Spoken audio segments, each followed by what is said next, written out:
It's Blazing Hot 91 in the Blazing Hot Morning Show. We're at the point in the show where we have a segment we call Health Healing and Hampton Roads. And joining us on this Wednesday is Alexandria Davis. She has been working in the mental health field for over 15 years and has founded the Milestone agency. Good morning to you.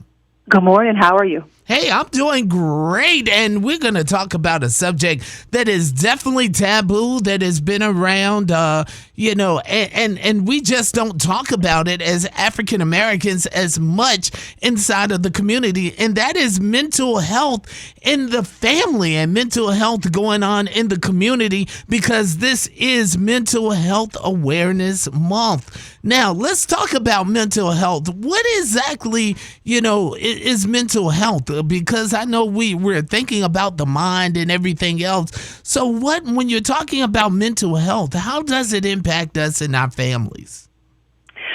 Well, mental health affects us in various ways. So we want to make sure that we have our mind, body, and soul is connected.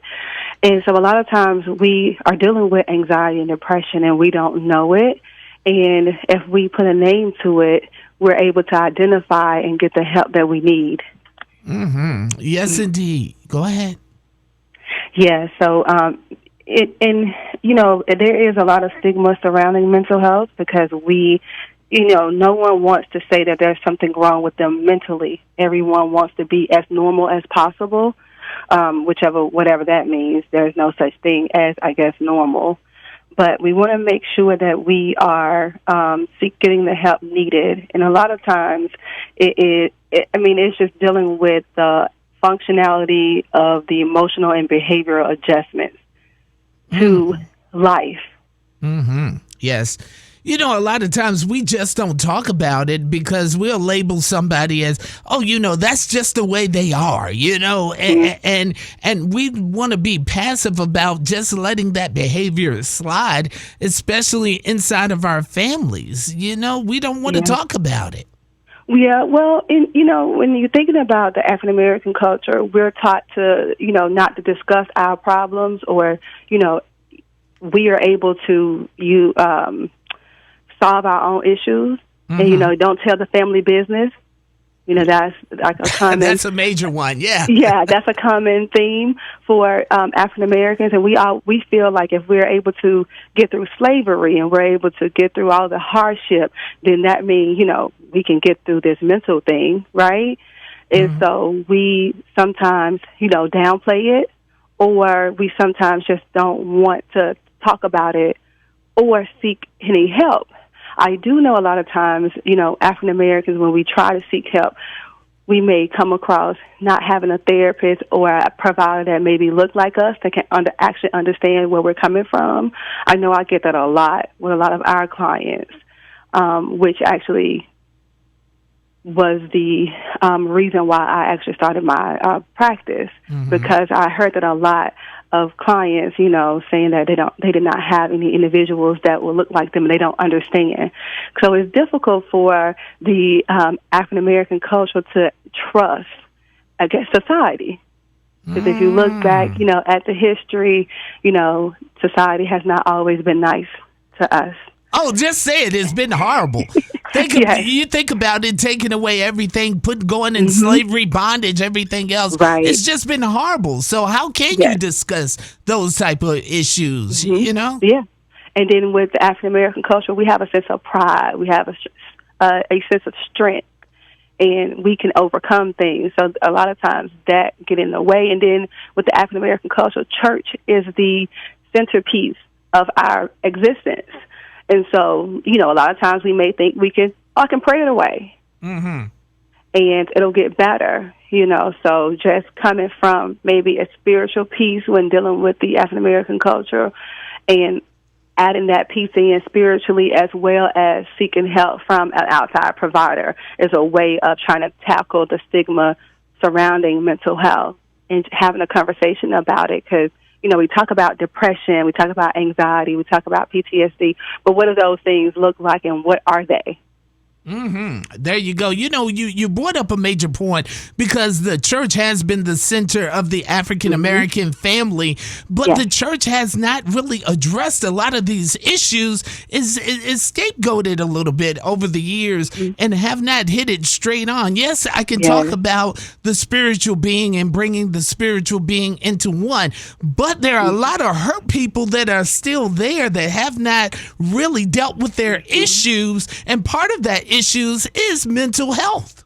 Yes, and you made a great point. Hurt people, and I think it's really imperative for the church leaders to become more involved in their communities by either getting trained by social workers or bringing social workers in on their staff. That way, when you do have the individual that in your church, that way you can kind of decrease that stigma, and you are letting your congregation know that it is okay to seek help.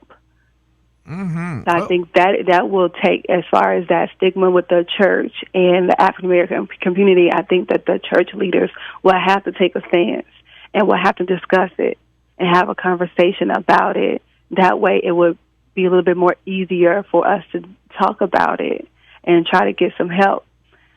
There you go. You made a very, very good point, because we do need to sit down and have those conversations, even having the conversation inside of your family.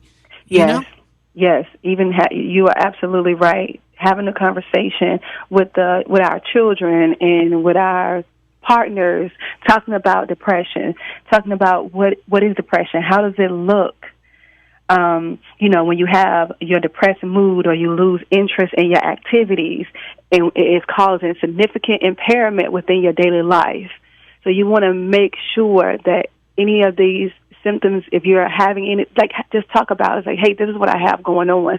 Because a lot of times, once we're able to identify it and we put a name to it, then we can get some work done. So I think that's just being okay, not saying that you're weak because you may have a mental health issue. And I even changed I thought mental help. Let's get some help mentally, Okay. instead of just trying to, attach a positive connotation to it. I know as an African American male, especially being a male, you're taught to pretty much suck it up, suck it up.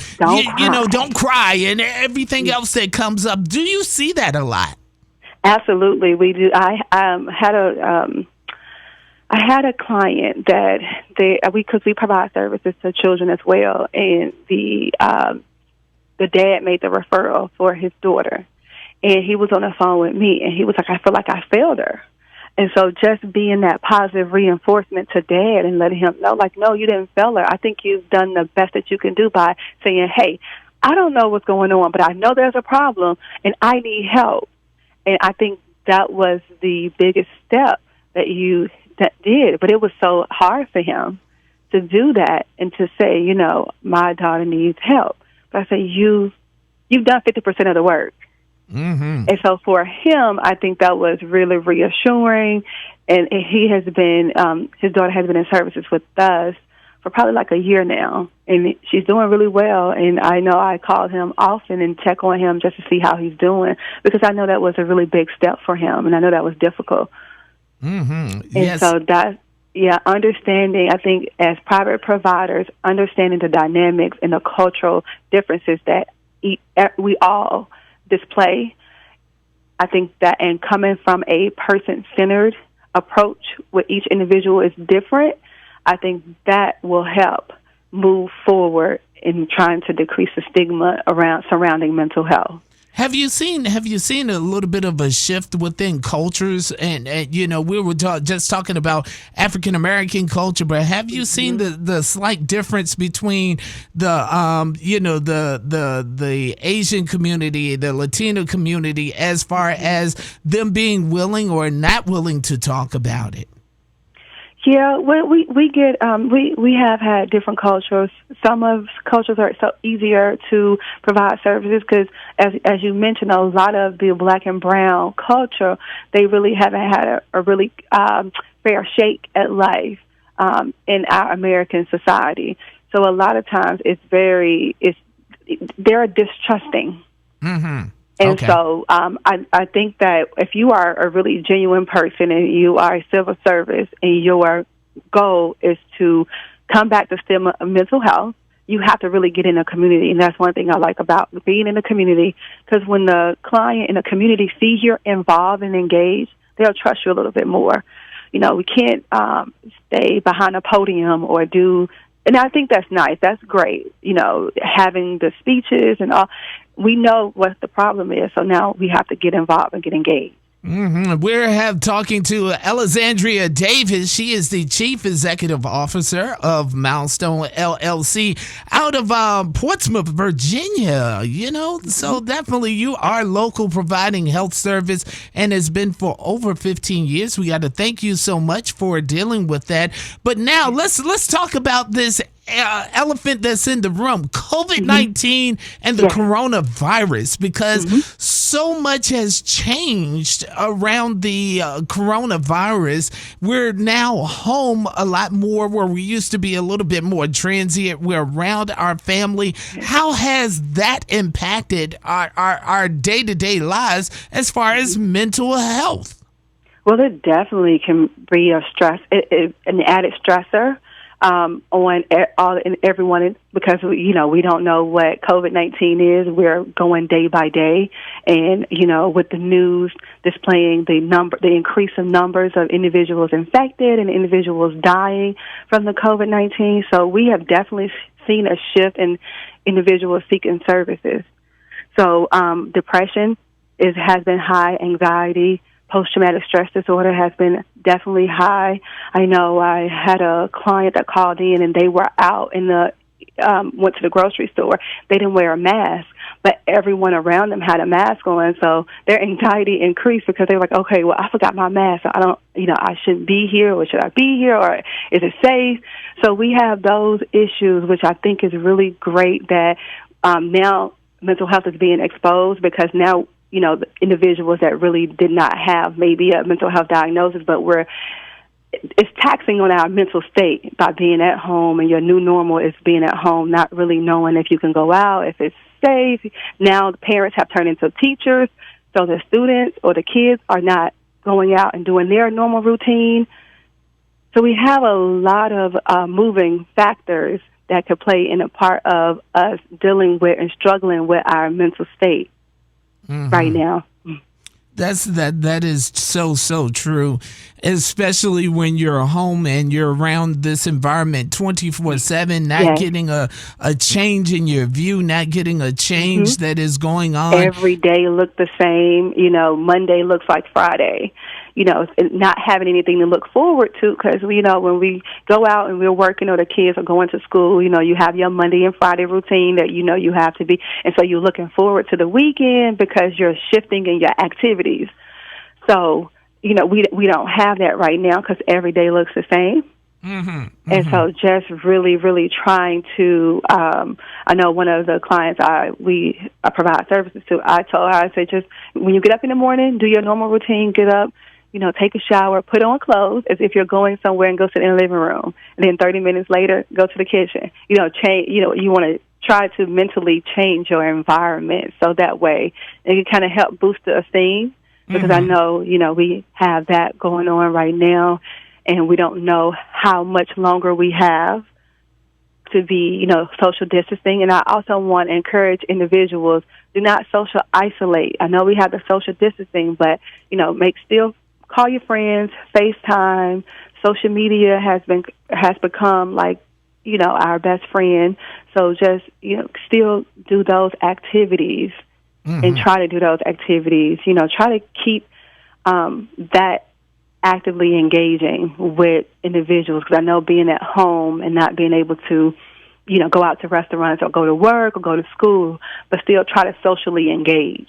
How can we spot depression? Because I know that comes into like a situational depression type thing. How do we spot it as a family member looking at our families? When you talk about depression, so anyone, if you're feeling sadness, loss of interest, that can contribute to having depression, changing your sleep, your appetite, maybe your energy level is a little lower than normal, concentration. Also, if you have an increase of eating, So if you have increase of eating or maybe a loss of appetite, if you are sleeping more than usual or sleeping less than usual, those are some of the signs to look for. Depression can also be associated with thoughts of suicide. So you want to make sure if you're feeling any of those symptoms, you want to make sure you call someone, talk to someone on a professional level. Doesn't necessarily mean you have the clinical diagnosis of depression, but like you stated, it could be situational. So having someone to dump your feelings on, because these feelings are valid and they are, appropriate for your situation. Mm-hmm. While we have a few more moments in our segment of health healing and Hampton Roads, let's just shift over to your particular practice and what you offer to the 757. Okay. Well, Milestone is a community-based Medicaid-funded program, and we're located in Portsmouth, Virginia, but we service the entire Hampton Roads area. And we deal with individuals who have a persistent and recurrent mental illness. So those are individuals who have been hospitalized and on psychotropic medications for their mental health, major depression, bipolar, schizophrenia, psychotic disorder. And the goal for our program is to help individuals to be as self-sufficient in their community as possible. So our counselors go out into the home and provide the services for our clients. And since COVID-19, we have been providing telehealth services, telephonic services, because we want to make sure our counselors as well as our clients are safe, and we also want to make sure that they're still getting the best service that they could possibly get, especially during a pandemic where their mental health and their psychosis have increased during this period. Mm-hmm. Do you have a phone number where anybody that wants services can actually reach you? We do. Our phone number is, and we're still open, so someone is at the office. So our phone number is 757-606-2802. Our website is milestoneagencyva.com. We also have a Facebook page. And the cell number, just in case if you all calling after hours, is 757-749-1162. So Milestone provides 24 hours, 7 days a week mental health services for the community.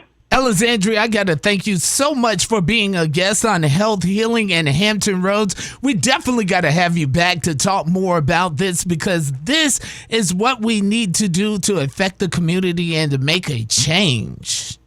Yes, thank you for having me. I'll come back anytime you need me. All right, thanks a lot. 757, we thank you so much for just hanging out and learning about health healing and Hampton Roads, because May is Mental Health Awareness Month.